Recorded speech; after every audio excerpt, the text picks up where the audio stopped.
आपने address change कर लिया अपना। औरों के लिए बता देता हूँ, सबको मदद मिलेगी। सवाल अच्छा है। मान लीजिए आप जहां रहते थे अब आप वहां नहीं रहते, या आपके घर का एड्रेस चेंज हो गया, या आपके ऑफिस का एड्रेस चेंज हो गया। अब आपका नोटिस आ रहा है, आपको नहीं पता आ रहा है कि नहीं आ रहा है, ये भी नहीं पता। पहली बात तो क्या होता है, आप बैंक से संपर्क में रहो, बैंक का फोन कॉल अटेंड करते रहो, बैंक से बात करते रहो। तो बैंक जो नोटिस घर पर भेजता है वो व्हाट्सएप पर, मेल पर, बाकी माध्यम से भी भेज सकता है। क्योंकि लोगों को क्या लगता है मैंने तो घर चेंज कर लिया, नोटिस आ रहा होगा, आ रहा होगा। आपको नहीं पता आपकी फाइल मोटी होती जा रही है। कल कभी भी लोन लेने जाओगे वो सिविल में दिख जाएगा, इतने नोटिस है, इतना ये इतना ये, तो क्या होगा, आपको तो दिक्कत आएगी, आपके बच्चों को भी दिक्कत आएगी। तो ऐसी क्यों स्थिति पैदा करनी। बैंक से संपर्क कर लो, सबके पास कस्टमर केयर का नंबर होता है। फोन में बात हो रही है, हाँ फोन पे बात हो रही है, तो उसको बोलो नोटिस आया तो मेरे को भेज। अगर वो कहता नहीं आया तो बात खत्म। मतलब मैं लिख के भेजा कि 4 महीने तक अपनी पेमेंट मत भरना, मॉर्गेज लोन है, उसका कोई जवाब नहीं आया बैंक से। तो एक बार चेक कर लेना, इनका इनको दिखा देना, हाँ चेक कर लेना। और जो उनका बैंक है, जिस बैंक का है, उस बैंक के कस्टमर केयर पे बात कर सकते हैं, या इनका सिविल चेक करके उसमें भी निकाल सकते हैं नंबर। मेरी मम्मी बहुत बीमार थे, मरने की जगह पे थे, तो भी बैंक वाला आके परेशान। अगर कोई रिकवरी वाला, बैंक वाला, साहूकार, कोई भी व्यक्ति, आपने लोन लिया, पहली बात तो ये समझो भारत के संविधान के हिसाब से ना तो लोन लेना अपराध है, और यदि आप लोन नहीं चुका पा रहे ये भी अपराध नहीं है। ये एक मिस्टेक है, गलती है, किसी भी हो सकती है। तो इसलिए आपको कोई सजा नहीं दी जा सकती कि आप लोन नहीं भर रहे हैं। कानूनन रूप से जो होगा होगा। अगर कोई घर में बीमार है, आरबीआई कहता है व्यक्ति बीमार हो गया, किसी की डेथ हो गई, कोई घर में गमी हो गई, कोई दिक्कत आ गई, ऐसे टाइम पर बैंक वाला किस्त लेने नहीं आ सकता। अगर आ गया वीडियो रिकॉर्ड कर लो, और वीडियो में, हाँ रिकॉर्डिंग है ना, रिकॉर्डिंग दे देना, वीडियो रिकॉर्ड कर लो, रिकॉर्डिंग में वो भी दिखाओ कौन बीमार है, और वो भी दिखाओ जो रिकवरी वाला आया हुआ है, और जो बोल रहे हो वो भी दिखाओ। गाली गलौज मत करना तुम, नॉर्मल बोलना कि देखिए मेरी माताजी या मेरे घर में बीमार बैठा हुआ है, देखिए, और ये व्यक्ति रिकवरी के लिए आया, मैं इसको समझा रहा हूं, जा नहीं रहा, बस इतना कर देना। वो वीडियो देना, हम वित्त मंत्री को टैग करेंगे ट्विटर पे, तुरंत नौकरी चली जाएगी साहब। बहुत सारी एजेंसियां बंद कराई है मैंने। प्रॉब्लम क्या, तुम्हें रूल नहीं पता, और रूल कौन बताएगा, या किसे बताने चाहिए थे, बैंक को बताने चाहिए थे रूल। लेकिन बैंक रूल नहीं बताता। क्यों नहीं बताता, ताकि आपको दबाया जा सके, डराया जा सके। और व्यक्ति क्या लगता है, व्यक्ति को लगता है मैंने लोन लिया तो है ही ना यार, तो गलती तो मेरी है ना, मुझे तो चुकाना पड़ेगा ही। अरे चुकाना पड़ेगा ठीक है, लेकिन कोई गाली गलौज थोड़ी करेगा, कोई बंदूक देखा के थोड़ी पैसे लूट लेगा, कभी पैसे दे, रूल से तो चलेगा ना। तो रूल को फॉलो करो। अगर वो रूल फॉलो नहीं कर रहे रिकवरी वाले, तो रिकॉर्डिंग करो, और ये फोन आपका हथियार है, रिकॉर्डिंग करोगे, आप हमारे पास प्रूफ हो जाएगा, प्रूफ होगा तो उसकी नौकरी भी जाएगी, और वो गाली गलौज नहीं करेगा। मैं कह रहा हूं अगर कोई रिकवरी वाला आज के बाद आपको परेशान करे, उसका नंबर दे देना रिकवरी वाले का, बस और कुछ नहीं करना, नाम और नंबर हमें दे देना, आज ही दे के जाना इन्हें। कल उसका फोन आएगा माफी मांगने के लिए, भाई कंप्लेंट वापस ले ले वस्तु अपनी, बोलना मैं तब तक वापस नहीं लूंगा जब तक लिख के नहीं देगा कि मैं आज के बाद गाली गलौज नहीं करूंगा। किसी को आपकी मानहानि करने का अधिकार नहीं है। पैसा ले लेने का मतलब ये नहीं होता कि कोई आपके साथ आके गाली गलौज करे, आपके घर में आए, आपके पड़ोसी को बोले।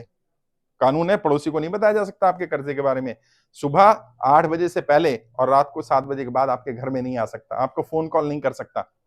जो आएगा उसके बाद डीआरए का सर्टिफिकेट होना जरूरी है, उसकी ट्रेनिंग होती है, उसके पास आपका होम विजिट लेटर होना चाहिए। भाई बैंक में 100 स्टाफ होते हैं, सारे लोग आपके घर आ जाएंगे क्या? कौन आएगा? जिसको अथॉरिटी होगी, जिसके बाद लेटर होगा। तो जब भी कोई घर पे आए उसको सबसे पहले बोलो प्यार से, भाई ठीक है आप आए, आपका आई कार्ड दिखाओ। आप बैंक के एम्प्लॉय हो, कोई बदमाश हो, हमें क्या पता, आई कार्ड दिखाएगा। अच्छा मेरे घर आए हो आप, बैंक ने भेजा होगा, ऑर्डर दिखाओ, मेरे घर आने का ऑर्डर कहां दिया बैंक ने आपको, लेटर होता है। फिर डीआरए का सर्टिफिकेट दिखाओ, बस 3 चीजें मांगोगे, भाग जाएगा। अगर नकली हुआ तो, असली होगा तो गाली गलौज करेगा ही नहीं, क्योंकि उसको पता है उसका लाइसेंस जो डीआरए का वो कैंसिल हो जाएगा अगर उसने गाली गलौज करी। अपने अधिकारों के प्रति जागरूक रहोगे तो तुम्हारे को कोई बदतमीजी नहीं कर पाएगा। फिर भी एक बार दिखा देना राजेश्वर जी को, वीडियो भी भेज देना, भाई नंबर दे देना, इनका नंबर यहाँ पे भी है, नंबर है आपका? नहीं नंबर यहाँ तो नहीं लिखा है, नंबर दे देना, अभी ले लेना, नहीं कोई बात नहीं, अभी ले लेना नंबर, ये दे देंगे दूसरा नंबर जिसपे देना है, ठीक है। और कोई डाउट है तो कर्जा मुक्ति कार्ड कहाँ बन रहे हैं? ऊपर, यहीं से चले जाएगा ऊपर, रेडी हो रहे हैं आपके, आपने एंट्री करा दी ना, हाँ तो रेडी हो रहा है आपका कार्ड।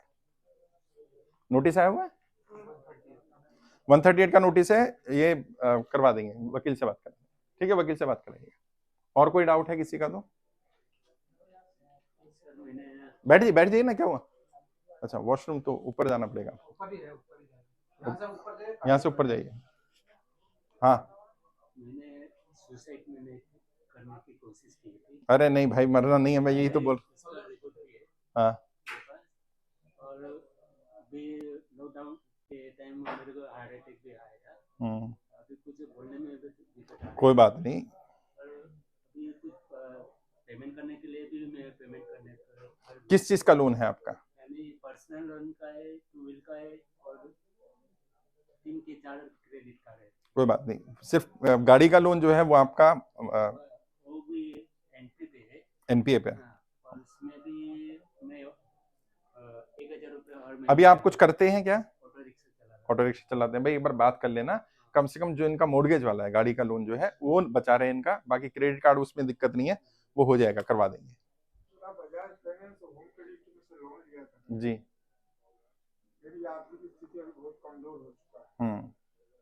इनका 2 EMI बाउंस हो चुका है। तो इसमें क्या मोर्गेज लोन है, प्रॉपर्टी मोर्गेज है? ये कुछ नहीं, वो आधार कार्ड पर है ना, कोई दिक्कत नहीं है। इनको मैं बोला भाई मैं नौकरी करता था और नौकरी मेरा छूट गया है। नौकरी छूट गया, कोई प्रूफ है आपके पास? है। बस ठीक है। वो भी है, बीमारी है मेरे को। क्या चाहते हो, 6 महीने का समय मिल जाए, 1 साल का समय मिल जाए? इनको मैं बोला मैं भरने के लिए तैयार हूँ, भरूंगा, लेकिन मेरे को EMI कम करो। तुम्हारे कितनी EMI अभी आपका?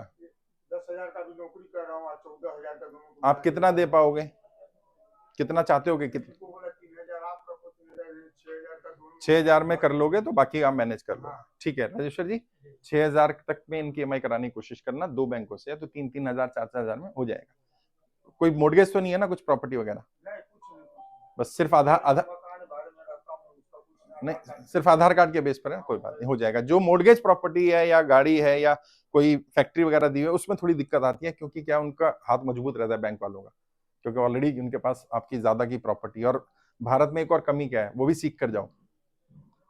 पता नहीं कहां से दिमाग में आ गया, मान लो ये घर है 1 करोड़ रुपए का, आपने खरीदना है, तो आप सोचते हो यार मैं 20 लाख रिश्तेदार से ले लूं, 10 लाख यहां से ले लूं, ये ले लूं, वो ले लूं। आपने 80 लाख इकट्ठा कर लिया। अब आप सोचते हो मैं 20 लाख का लोन करा लेता हूं। भारत में लोग क्या करते हैं, जितने की प्रॉपर्टी होती है उससे बहुत कम अमाउंट का लोन कराते हैं। क्यों? EMI कम रहे। लेकिन इसमें दिक्कत पता है क्या आती है, 20 लाख के लिए आपने 1 करोड़ का सामान अपना गिरवी रख दिया। अगर लोन लेना ही है, मान लीजिए प्रॉपर्टी के लिए, फैक्ट्री के लिए, तो क्या करो, जो मैक्सिमम वैल्यू है उसका लोन लो, ताकि आपको दुख नहीं होगा कि मेरी मेहनत की चीज चली गई। वरना बैंक वाले 1 मिनट नहीं लगाते साहब घर को बेचने में, घर को कब्जा करने में। प्रॉब्लम क्या है, भारत में लोग यही दिक्कत करते हैं कि वो कम EMI रखते हैं, जबकि अगर आप पहले बात तो लोन मत लो, अगर लेना पड़ जाए तो पूरा अमाउंट का लो, जितना मिल सकता है। 1 करोड़ की प्रॉपर्टी तो 80 लाख का लोन मिल सकता है, ले लो आराम से, ताकि कम से कम अगर कल बैंक कब्जा भी करेगा तो आपको दुख नहीं होगा कि मेरा घर चला गया। अभी लोग दिख रहा है 5-5 करोड़ की प्रॉपर्टी 15 लाख 20 लाख रुपए लोन के चक्कर में फंसी पड़ी है उनकी, और ना वो प्रॉपर्टी बेच पा रहे हैं ना कुछ। अभी गुजरात में उस दिन एक लेडी आई थी, उनका कितने का बंगला होगा वो, लगभग वो 5-5.5 करोड़ का बंगला होगा, जो दुकान में रह रही है। और कितना लोन है उनका? 15-20 लाख रुपए लोन। 20 लाख के चक्कर में 2.5 करोड़ का बंगला फंसा हुआ। सर जी हम 3 साल से बराबर है ना, बोन्स चार्ज पेनल्टी 3 साल से बराबर भर रहा हूँ। 2 EMI बोन्स रहती है। हाउसिंग लोन है? हाउसिंग लोन और 4 व्हीलर। अच्छा, तो 4 व्हीलर का तो कल मैंने वो सेल कर दिया। ठीक है। क्योंकि अपने टेंशन रात दिन टेंशन में रहने का, मैंने कहा इसको कम करो कैसे भी करके शांति मिले। तो अभी घर का रह गया? अभी घर का है और एक क्रेडिट कार्ड है। कोई बात नहीं, दिखा देना इनसे। 3 साल से मैं कम से कम 4 लाख रुपए तो बोन्स 4 रुपए पेनल्टी के रूप में भर चुके हैं। आज मेरा अकाउंट जिससे किस्त कटती है ना, उसका 35,000 एक बार भर चुका हूँ, अभी भी 26,000 महीना से, उससे EMI कट ही नहीं पाती, मैं डायरेक्ट ऑनलाइन भरता हूँ। तो ऑनलाइन भरेंगे तो उसका फिर बाउंस होती रहेगी। भरने की स्थिति नहीं है, मानकर से 10% का पैसा उठा के जैसे तैसे करके भरते। अब क्या करें, भरे नहीं तो फिर नोटिस आते। मैं समझ गया, लेकिन देखिए मैंने पिछली बार भी कहा था, मैं फिर कह रहा हूँ, कर्जा चुकाने के लिए कर्जा मत लेना।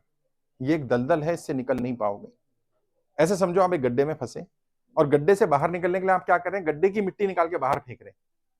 पता क्या होगा, गड्ढा और गहरा होता चला जाएगा, एक दिन इतना गहरा हो जाएगा कि आप उससे निकल नहीं पाओगे। कर्जा चुकाने के लिए कर्जा नहीं लेना। एक कर्जा चल रहा है, कोई बात नहीं, चल रहा है, उसको निकालने का रास्ता ढूंढेंगे। लेकिन लोन लेकर के 10% पे 15% पे ले लिया, अभी क्या होगा, एक और कर्जा खड़ा हो गया सर पे। और ये जो साहूकार लोग हैं तो इतनी बदतमीजी करते हैं, मतलब वो कुछ नहीं सुनते। वैसे तो पुलिस ने यहाँ पर गुजरात में सख्ती की है, कानून भी बनाया कि जो साहूकार लोग परेशान करते हैं अब वो उतना परेशान नहीं कर पाएंगे। लेकिन फिर भी कर्जा, कोशिश करो कर्जा लेकर नहीं कर्जा चुकाना। कर्जा चुकाना कैसे है, उसके लिए वो ट्रेनिंग अटेंड करो। भाई इनको लिंक दे देना सबको ट्रेनिंग का, आपको सबको आज ही लिंक दे दूंगा मैं। 2 घंटे का ट्रेनिंग है, 1.5 घंटे का, 2 पार्ट में है, मोबाइल में देख लो उसको, यूट्यूब पर डाल दिया है, कम से कम आपको पता चले निकलोगे कैसे इससे बाहर। भाई फंस गए अब तो, जैसे भी फंसे, अपनी गलती से फंसे, सरकारी गलती से फंसे, निकलना तो है ना, फंसे तो नहीं रहना ना, तुम निकलने का रास्ता देख लो। 1.5 घंटा लगाओ अपने जीवन का उस ट्रेनिंग में। जब निकल जाओगे कर्जे की दलदल से बाहर, तो आर्थिक स्थिति ठीक करने की ट्रेनिंग दे दूंगा, ताकि आप भी ठीक हो जाओ, आर्थिक स्थिति ठीक कर लो, और आपकी आने वाली पीढ़ियों की भी आर्थिक स्थिति ठीक हो जाए। चलिए बहुत बहुत शुक्रिया। जिससे किस्त कटती है वो माइनस में, उसको रेगुलर कैसे करना है वो बता दें, उसमें लेन देन नहीं कर पा रहे किसी भी, देख लेना अकाउंट रेगुलर कैसे हो सकता है। 1 जनवरी से पेनल्टी का सिस्टम बंद कर दिया है ना, 1 जनवरी से पैनल इंटरेस्ट बंद हो गया है। इंटरेस्ट पैनल का मतलब क्या होता है, जो पेनल्टी लगती थी उस पर भी इंटरेस्ट चार्ज करते थे, वो खत्म हुआ है, पेनल्टी खत्म नहीं हुई है, पैनल इंटरेस्ट खत्म हुआ है। फोटो लेनी है, आ जाओ, फोटो ले लो जिसको फोटो लेनी है, और उसके बाद हम मुलाकात करेंगे। कार्ड ले लो अपना, कार्ड आपके बन गए। हाँ,